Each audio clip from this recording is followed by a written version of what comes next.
Durant ce même été, étant donné que je ne bégayais plus, je pratiquais cette phrase-là à tous les 2-3 jours, disons.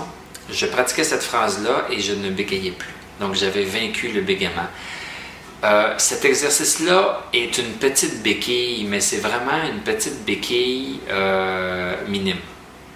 Parce que 5-10 minutes de pratique par jour est suffisant pour maintenir une parole fluide. Et lorsque je parlais, je n'avais pas besoin de penser à ma respiration, même encore maintenant. Je ne pense pas à respirer, je ne pense pas au blocage, j'exprime tout simplement ce que j'ai à exprimer. Donc, quelques mois plus tard, j'ai passé une entrevue pour un poste de vendeur dans un magasin d'électronique pour vendre des télévisions, des caméras et tout ça. Je dois te dire que j'étais très nerveux, mais j'ai pratiqué mon exercice de façon assidue à tous les jours, durant peut-être 30 minutes à tous les jours. Je le pratiquais, je le pratiquais, je le pratiquais. Et cet exercice-là, je l'ai pratiqué durant peut-être 2 semaines avant l'entrevue. J'étais très nerveux pareil. Une entrevue, c'est quelque chose d'assez complexe. Donc, j'arrive en entrevue. C'est une entrevue pour un poste de vendeur. Donc évidemment, l'intervieweur s'attend à ce que je puisse parler de façon éloquente et fluide. Donc, je fais l'entrevue avec cette personne-là. L'entrevue dure 1 heure. Je suis stressé. Je sens le stress, mais je ne sens pas de stress au niveau de ma gorge.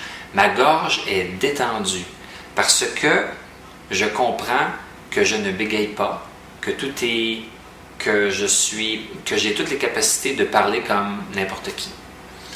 Donc, je n'ai aucun stress à la gorge. Je sens le stress seulement ici.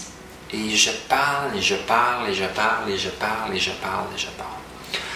À la fin de